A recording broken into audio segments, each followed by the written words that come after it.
existe un type de détachement qui n'éteint pas les liens, mais qui les ravive. Un détachement si subtil qu'il ne crie pas, ne poursuit pas, ne réclame rien. Et pourtant, il fait naître chez l'autre une nécessité presque instinctive de revenir vers toi, même s'il avait juré de ne jamais le faire. Dans cette vidéo, je vais te montrer comment fonctionne ce mécanisme invisible, ce qu'il active dans l'esprit et dans le cœur de l'autre, et comment tu peux l'appliquer pour que ta simple présence ou même ton absence devienne impossible à ignorer. Peu importe que tu sois en pleine rupture, dans une relation qui s'éteint ou que tu veuilles simplement retrouver le magnétisme que tu pensais avoir perdu. Ce que tu vas apprendre aujourd'hui te donnera la clé pour que l'autre te cherche, même si toi, tu n'es plus en train de le chercher. Alors, comme toujours, je te demande de mettre un like et de t'abonner. C'est totalement gratuit pour toi et ça m'aide énormément. Et si ce message résonne avec toi, partage-le à quelqu'un qui pourrait aussi en avoir besoin. Mais attention, le détachement dont je parle n'est pas un caprice. Ce n'est pas disparaître pour effrayer l'autre et le forcer à revenir. Ce n'est pas un jeu de manipulation. Le vrai détachement que je vais te révéler aujourd'hui est autre chose. Quelque chose que ton âme reconnaît comme une vérité, mais que ton esprit n'avait peut-être pas encore compris. Le vrai détachement, celui qui fait que l'on te recherche, même quand tu ne le veux pas, ne naît ni de la colère, ni d'une indifférence forcée. Il naît d'un magnétisme silencieux qui se déclenche lorsque ton énergie cesse de courir derrière l'autre pour se tourner vers toi-même. Imagine cette scène. Tu as été obsédé par quelqu'un, analysant ses paroles, ses silences, ses gestes, ses messages. Et puis, un jour, sans drame, sans confrontation, quelque chose change en toi. Tu ne décides pas de le punir par ton absence. Tu réalises simplement que ton temps, ta paix et ta vie ne peuvent plus tourner autour de l'incertitude d'une autre personne. Et à cet instant précis, presque sans t'en rendre compte, tu actives une force que l'autre ne comprend pas, mais qu'il ressent. Le détachement qui attire n'est pas froid ni calculateur. Il est chaleureux envers toi-même et, en même temps, inébranlable dans tes limites. Quand tu l'appliques, ce n'est pas que tu pars pour toujours, c'est que tu deviens inatteignable sur le plan où l'on te tenait prisonnier. Comme si tu avais changé de fréquence émotionnelle. Tu ne vibres plus dans l'anxiété de l'attente, mais dans la plénitude de l'être. Et cette différence, elle se sent. Avant de continuer, si tu n'es pas encore abonné à ma chaîne YouTube, je t'invite à le faire dès maintenant. En t'abonnant, tu seras informé de toutes mes nouvelles vidéos, ce qui te permettra de ne rien manquer de contenu précieux. Je vais te raconter une histoire. Une femme appelée Cassandra m'a un jour confié son expérience. Elle vivait une relation où tout tournait autour de lui, ses besoins, ses caprices, son rythme. Elle pensait que la seule manière de le garder était d'être toujours disponible. Mais un jour, épuisée, elle a repris sa vie, ses routines, ses hobbies, ses amis. Elle ne l'a pas fait pour le provoquer, mais parce qu'elle en avait assez de se sentir en pause.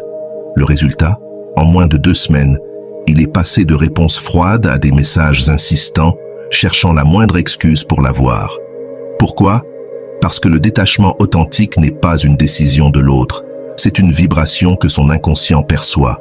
Ton absence cesse d'être un vide facilement comblé. Elle devient un manque qu'il ne sait pas combler, car ce n'est pas physique, c'est émotionnel. Le plus puissant avec ce type de détachement, c'est qu'il n'a pas besoin d'annonce. Tu ne dis pas « je vais m'éloigner pour que tu me respectes ». Non. Tu reviens simplement vers toi. Tu réinvestis ton énergie dans ce qui te nourrit, ce qui te fait grandir, ce qui te rappelle qui tu es, quand tu n'essaies pas d'impressionner qui que ce soit. Et ce changement, invisible aux yeux, devient un cri silencieux pour le cœur et l'esprit de l'autre. Carl Jung expliquait que l'inconscient se raccroche aux schémas qui lui donnent une charge émotionnelle. Quand cette charge disparaît de son lieu habituel, l'inconscient entre automatiquement en quête. Ce n'est pas rationnel, c'est instinctif. Beaucoup se trompent ici. Ils confondent détachement avec froideur. Ils croient qu'ignorer ou bloquer, c'est pareil. Mais non. La froideur réveille de la résistance, parfois même de l'orgueil.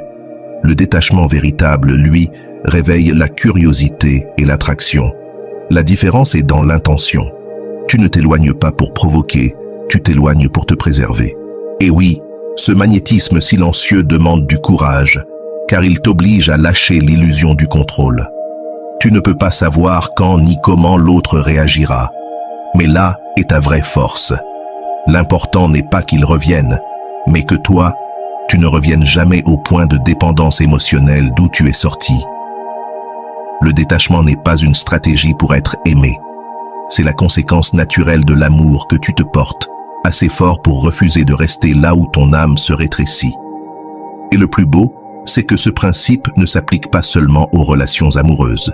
Il fonctionne aussi avec les amitiés, les relations familiales, même dans le milieu professionnel. Quand tu arrêtes de courir après la reconnaissance, la validation ou l'attention et que tu commences à te soutenir toi-même, le monde réagit presque magiquement. Ce qui t'ignorait commence à te ressentir comme nécessaire. Voilà la première clé. Ne vois pas le détachement comme une fuite, mais comme un recentrage. Ce n'est pas laisser un espace vide pour que l'autre le remplisse. C'est remplir ton propre espace pour que l'autre le remarque.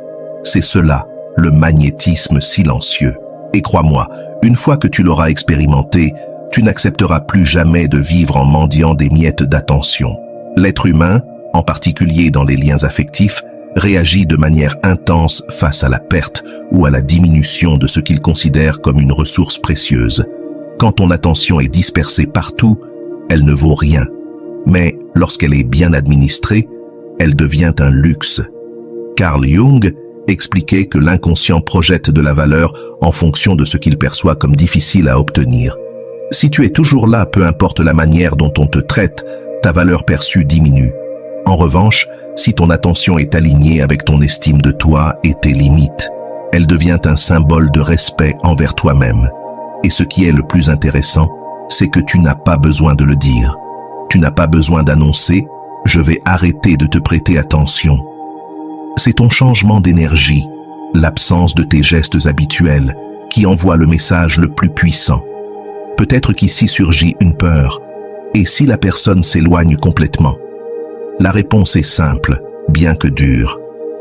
Si quelqu'un s'éloigne parce que tu as cessé de lui donner ton attention gratuitement, c'est que cette personne n'était jamais là pour toi, mais seulement pour l'énergie gratuite que tu lui offrais.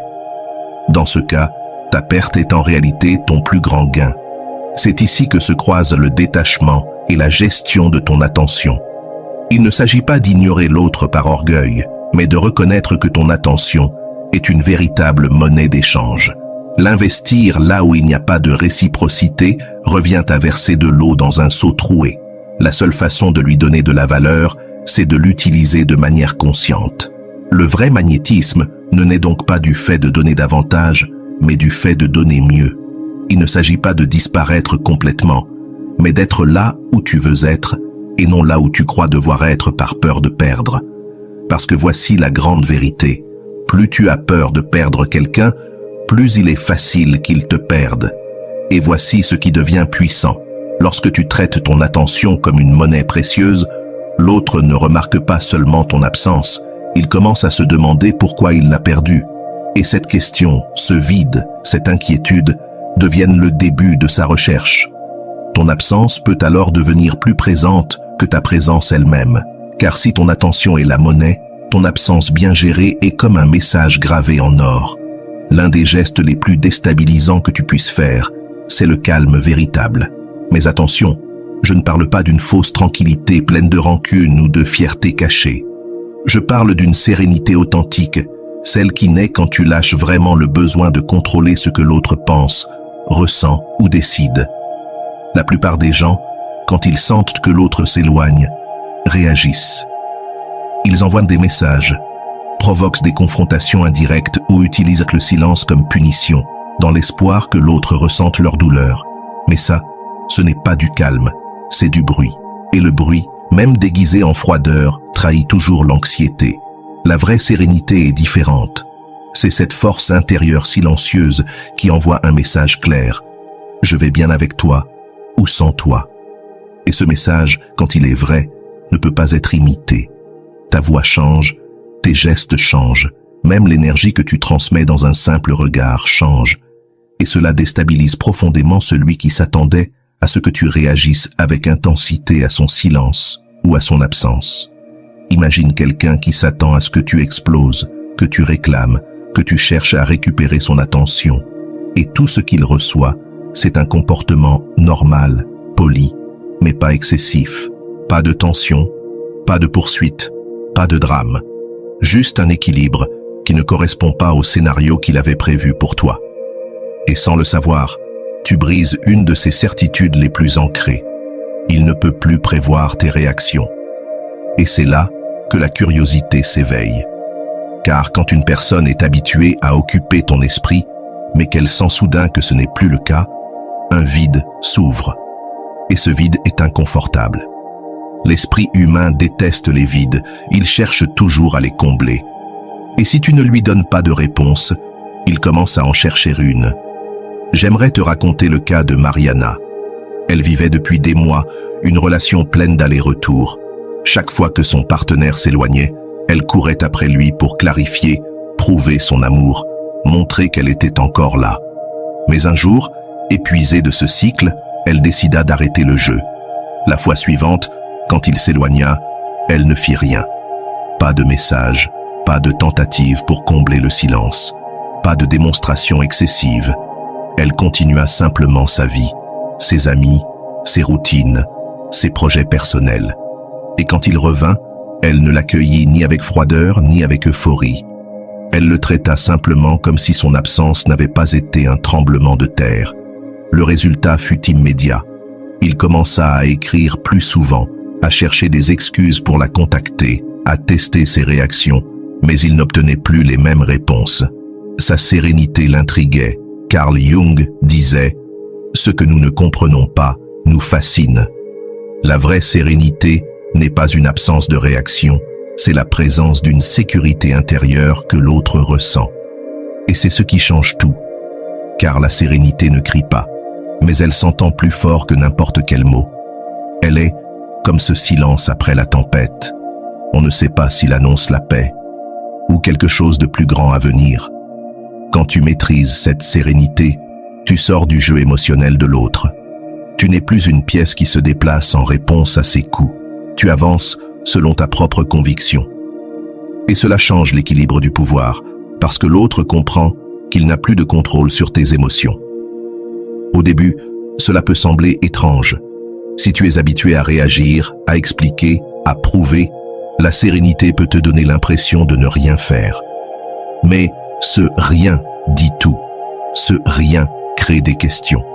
Et ces questions sont la première étape pour que l'autre commence à te chercher, non pas par habitude, mais par réel intérêt. Et quand ce calme authentique se combine avec le détachement véritable, il devient une force magnétique irrésistible. Car le vrai détachement n'est pas une stratégie, ce n'est pas une manipulation, ni un acte d'orgueil. Ce n'est pas dire « tu ne m'intéresses pas ». Non.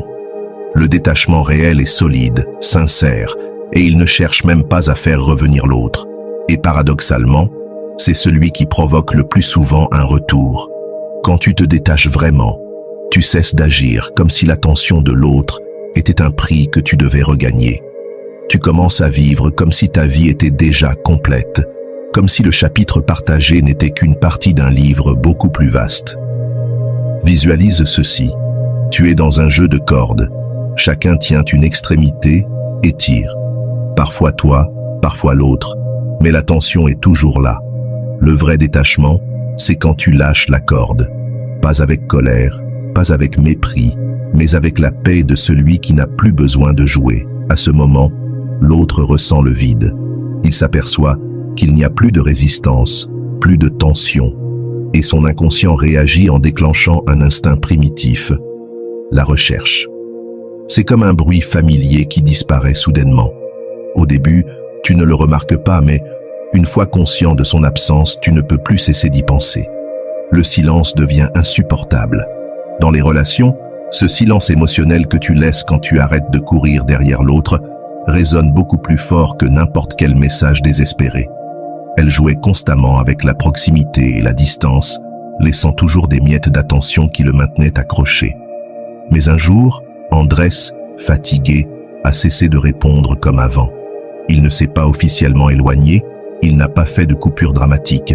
Il a simplement cessé de tourner autour de ses allées et venues. Sa vie a commencé à se remplir d'autres intérêts, projets professionnels, voyages, nouvelles amitiés. Et que s'est-il passé?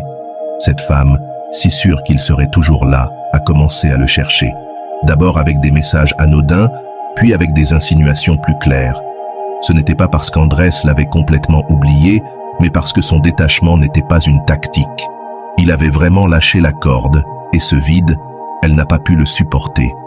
Carl Jung disait que l'inconscient réagit avec force face à ce qui brise un schéma. Et ce type de détachement fait exactement cela. Il interrompt le cycle dans lequel les deux étaient enfermés. Pas de reproches, pas de jeu, pas d'explications inutiles. Juste une absence propre qui laisse l'autre face à ses propres émotions, sans que tu cherches à les contrôler. Et voici le point clé. Ce détachement n'est pas de la froideur. Il ne s'agit pas d'être indifférent, mais d'être libre. Tu peux continuer à lui souhaiter du bien, même à apprécier ce que vous avez vécu ensemble, mais sans avoir besoin qu'il revienne pour donner un sens à ta vie. Cette énergie, cette légèreté est profondément attirante. Parce que dans un monde où la majorité cherche à combler ses vides avec quelqu'un d'autre, rencontrer une personne qui se sent déjà complète est comme un aimant pour la curiosité et l'admiration. L'autre ne revient pas parce que tu le presses, mais parce qu'il commence à percevoir que ton monde continue de tourner et qu'il n'y a plus de siège réservé pour lui par défaut. Il revient parce qu'il le veut, pas parce que tu en as besoin. Et cette différence change tout. Quand tu adoptes ce type de détachement, tu cesses d'agir avec l'urgence de celui qui craint de perdre. Tu avances avec la sérénité de celui qui sait qu'on ne perd jamais ce qui est destiné et que même si cette personne ne revient pas, ce qui arrive ensuite sera tout aussi précieux, voire davantage. Cette certitude, cette paix intérieure est ce qui transforme ton absence en une présence impossible à ignorer. Et si tu penses que c'est le point le plus haut, attends, car nous allons aller encore plus loin. Nous allons explorer comment transformer ce détachement en une énergie si magnétique que même celui qui avait juré ne jamais revenir se surprenne à te chercher. Parce qu'il existe une couche plus profonde qui rend ta présence inoubliable, même dans la distance. Le vrai détachement n'est pas seulement de laisser partir quelqu'un, c'est devenir un espace émotionnel tellement unique que lorsqu'on l'a expérimenté une fois, rien d'autre ne peut se comparer. C'est comme une ville magique que tu visites une fois. Peu importe les voyages qui suivent, il y aura toujours une partie de toi qui voudra y retourner. Voilà ce que signifie devenir un territoire émotionnel que personne ne veut perdre. Et attention, il ne s'agit pas de créer de la dépendance. Il s'agit de construire une énergie, une présence et une manière de se relier aux autres tellement authentique et alignée avec toi-même que celui qui partage ton espace émotionnel garde en lui une empreinte indélébile. Cette empreinte ne se grave pas par la pression ou le contrôle, mais par l'authenticité, la cohérence et la capacité d'offrir ce que très peu de gens offrent, paix et plénitude, sans condition. Réfléchis-y. La plupart des relations, même les plus intenses, sont pleines de bruit. Il y a des attentes, des reproches, des insécurités et de petits jeux de pouvoir. Mais quand tu deviens quelqu'un qui sait simplement être, qui n'a pas besoin de contrôler, qui vibre depuis un lieu d'abondance et non de manque, le contraste est saisissant. Ta présence devient un refuge. Et ce type de refuge ne s'oublie jamais. Je me souviens de Laura, une femme qui avait passé des années à courir après la validation de partenaires qui la faisaient se sentir insuffisante. Un jour, après un grand effondrement émotionnel, elle décida qu'elle n'allait plus jamais mendier de l'affection ni se battre pour de l'attention. Elle commença à travailler sur elle-même, thérapie, passion personnelle, routine qui lui donnait de l'énergie. Des mois plus tard, lorsqu'elle recroisa l'un de ses ex, il lui dit une phrase qu'elle n'a jamais oubliée. « Je ne sais pas ce que tu as, mais être avec toi, c'est comme rentrer à la maison après une tempête. » Voilà le pouvoir d'être un territoire émotionnel. Les gens ne te cherchent pas parce qu'ils ne peuvent pas vivre sans toi, mais parce qu'avec toi, ils se sentent plus eux-mêmes que jamais. Et cette sensation, dans un monde chaotique, est un luxe. Jung dirait que cela se produit parce que ton énergie n'est plus teintée par l'ombre du besoin. Ton inconscient et ton conscient travaillent en harmonie, et cela crée un champ vibratoire que l'autre perçoit comme de la stabilité et de la vérité. Et voici le détail qui rend cela irrésistible. Quand tu combines ce territoire émotionnel avec un détachement réel, tu crées l'équilibre parfait entre proximité et liberté. Tu n'es pas là chaque jour à lui rappeler ton existence. Tu ne l'étouffes pas avec ton attention. Tu ne remplis pas l'espace avec ton anxiété. Tu laisses de l'air. Et c'est dans cet espace que l'autre commence à valoriser ce que tu étais quand tu étais présent. Imagine ton énergie comme un paysage unique. Des montagnes, une rivière cristalline, un ciel dégagé. Celui qui passe par là ressent de la paix, de la force, de la beauté. Mais ensuite, tu fermes volontairement l'accès, pas pour punir, mais parce que ce paysage est réservé à ceux qui savent en prendre soin. De l'extérieur, certains chercheront un équivalent, mais ils ne le trouveront pas. Cette rareté de l'authentique réveille le désir de revenir. Et voici la clé finale. Tu ne peux pas devenir un territoire émotionnel si tu ne t'élis pas toi-même en premier. Tu ne peux pas être un refuge si tu vis une guerre intérieure. Tu ne peux pas offrir de la stabilité si tu vis dans l'insécurité. Ton vrai travail n'est donc pas de penser à comment le faire revenir, mais de faire de ta vie un espace si plein que même toi tu voudrais y rester pour toujours. Cette cohérence intérieure se transmet sans que tu dises un mot. Et quand tu atteins cet état, peu importe si l'autre revient ou non. Parce qu'en réalité, l'objectif n'a jamais été qu'il revienne, mais que tu cesses de te perdre toi-même dans le processus. Et curieusement, c'est justement quand tu cesses de te perdre que les autres commencent à craindre de te perdre. C'est ainsi que tu fermes ce cercle.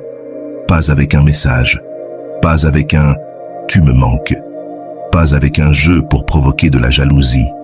Tu le fermes en devenant la personne qu'on se souvient, non seulement pour ce qu'elle était, mais surtout pour ce qu'elle faisait ressentir. Car c'est cela, la mémoire émotionnelle la plus puissante, celle d'avoir été dans un lieu où l'on pouvait être soi-même, sans masque, et de savoir que ce lieu, c'était toi.